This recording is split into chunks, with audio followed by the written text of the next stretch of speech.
एक बार नारद जी को यह अभिमान हो गया कि उसने बढ़कर इस पृथ्वी पर कोई दूसरा भगवान विष्णु का भक्त नहीं है। उनका व्यवहार भी इस भावना से प्रेरित होकर कुछ बदलने लगा। वे भगवान के गुणों का गान करने के साथ साथ अपने सेवा कार्यों का भी वर्णन करने लगे। भगवान से कोई बात छुपी थोड़े ही रहती है। उन्हें तुरंत इस बात का पता चल गया। वे अपने भक्त का पतन भला कैसे देख सकते थे, इसलिए उन्होंने नारद को इस दुष्प्रवृत्ति से बचाने का निर्णय किया। एक दिन नारद जी और भगवान विष्णु साथ साथ वन में जा रहे थे। अचानक विष्णु जी एक वृक्ष के नीचे थक कर बैठ गए और बोले, भाई नारद जी, हम तो थक गए हैं, प्यास भी लगी है, कहीं से पानी मिल जाए तो लाओ। हमसे तो प्यास के मारे चला नहीं जा रहा है, हमारा गला सूख रहा है। यह सुनकर नारद जी तुरंत सावधान हो गए। उनके होते हुए भगवान भला प्यासे रहे। वे बोले, भगवान अभी लाया, आप थोड़ी देर प्रतीक्षा करें। नारद जी एक और दौड़ लिए। उनके जाते ही भगवान मुस्कुराए और अपनी माया को नारद जी को सत्य के मार्ग पर लाने का आदेश दिया। माया शुरू हो गई। नारद जी थोड़ी ही दूर गए होंगे कि उन्हें एक गांव दिखाई पड़ा, जिसके बाहर कुएं पर कुछ युवा स्त्रियां पानी भर रही थीं। कुएं के पास जब वे पहुंचे तो एक कन्या को देखकर अपनी सुध-बुध खो बैठे, बस उसे ही निहारने लगे। वह यह भूल गए कि भगवान के लिए पानी लेने आए थे। कन्या भी नारद जी की भावना समझ गई। वह जल्दी जल्दी जल से गड्ढा भरकर अपनी सहेलियों को पीछे छोड़कर घर की ओर लपकी। नारद जी भी उसके पीछे जो लिए। कन्या तो घर के अंदर चली गई, लेकिन नारद जी ने द्वार पर खड़े होकर नारायण नारायण का अलख जगाया। गृहस्वामी नारायण का नाम सुनकर बाहर आया। उसने नारद जी को तुरंत पहचान लिया। अत्यंत विनम्रता और आदर के साथ वह नारद जी को घर के अंदर ले गया और उनके हाथ पैर धोकर स्वच्छ आसन पर बिठाया तथा उनकी सेवा सत्कार में कोई कमी न छोड़ी। उनके आगमन से अपने को धन्य बताते हुए गृहस्वामी ने अपने योग्य सेवा के लिए आग्रह किया। नारद जी बोले, आपके घर में जो आपकी कन्या जल का घड़ा लेकर अभी अभी आई है, मैं उससे विवाह करना चाहता हूं। नारद जी की बात सुनकर गृहस्वामी एकदम चकित रह गया, लेकिन उसे प्रसन्नता भी हुई कि मेरी कन्या एक ऐसे महान योगी तथा संत के पास जाएगी।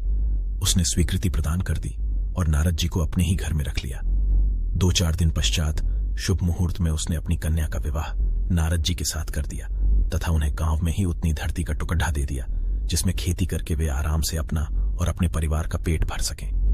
अब नारद जी की वीणा एक खूंटी पर टंगी रहती, जिसकी ओर उनका ध्यान बहुत कम जाता।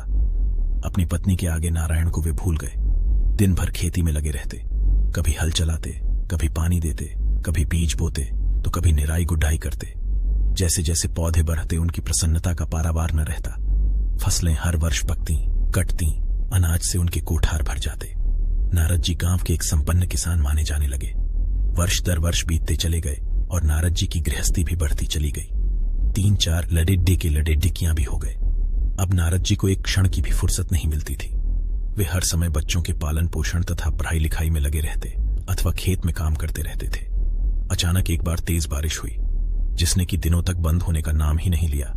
बादलों की गरज और बिजली की कड़क ने सबके हृदय में भय उत्पन्न कर दिया। मूसलाधार वर्षा ने गांव के पास बहने वाली नदी में बाढ़ की स्थिति पैदा कर दी। चारों ओर पानी ही पानी फैला गया। कच्चे पक्के सभी मकान रहने लगे। घर का सामान बह गया। पशु भी डूब गए। उनके व्यक्ति मर गए। गांव में त्राही त्राही मच गई। नारद अब क्या करें?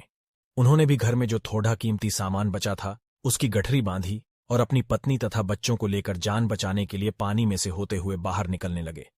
नारद जी बगल में गठरी थामे एक हाथ से एक बच्चे को पकड़े और दूसरे हाथ से अपनी पत्नी को संभाले हुए थे। पत्नी भी एक बच्चे को गोद में और एक का हाथ पकड़े धीरे धीरे आगे बढ़ने लगी। पानी का बहाव अत्यंत तेज था तथा यह भी पता नहीं चलता था कि कहाँ गड्ढा है और कहाँ टीला। अचानक नारद जी ने ठोकर खाई और गठरी बगल से निकलकर बह गई। नारद जी गठरी कैसे पकड़ते? दोनों हाथ तो घिरे थे। मन मसोस कर सोचा, फिर कमा लेंगे। कुछ दूर जाने पर पत्नी एक गड्ढे में गिर पड़ी और गोद का बच्चा छूटकर बह गया। पत्नी बहुत रोई, लेकिन क्या हो सकता था।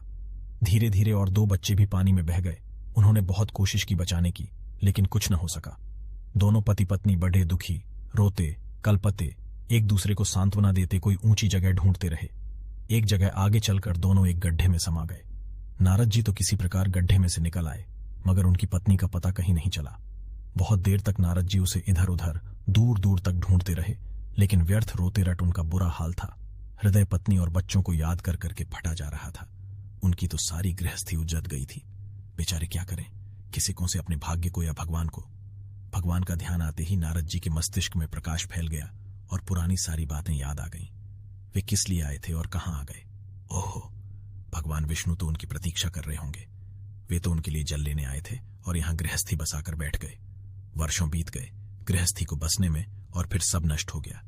क्या भगवान अब भी मेरी प्रतीक्षा में उसी वृक्ष के नीचे बैठे होंगे? ये सोचते ही बार नदारद हो गई। गांव अंतर्धान हो गया। वे तो घने वन में खड्डे थे। नारद जी पछताते और शर्माते हुए दौड़े। देखा कुछ ही दूर पर उसी वृक्ष के नीचे भगवान लेटे हैं। नारद जी को देखते ही उठ बैठे और बोले, अरे भाई नारद, कहां चले गए थे? बड्डी देर लगा दी, पानी लाए या नहीं? नारद जी भगवान के चरण पकड़ कर बैठ गए और लगे अश्रु बहाने। उनके मुंह से एक बोल भी नहीं फूटा। भगवान मुस्कुराए और बोले, तुम अभी तो गए थे, कुछ अधिक देर थोड़ी ही हुई है। लेकिन नारद जी को लगा था कि वर्षों बीत गए। अब उनकी समझ में आया यह सब भगवान की माया थी, जो उनके अभिमान को चूर चूर करने के लिए पैदा हुई थी। वे सोचने लगे, उन्हें बड़ा घमंड था कि उनसे बढ़कर त्रिलोक में दूसरा कोई भक्त नहीं है। लेकिन एक स्त्री को देखकर वे भगवान को भूल गए। उसको पछतावा होने लगा और उनका घमंड जरा सी देर में ढेर हो गया। वे पुनः सरलता और विनय के साथ भगवान के गुण गाने लगे।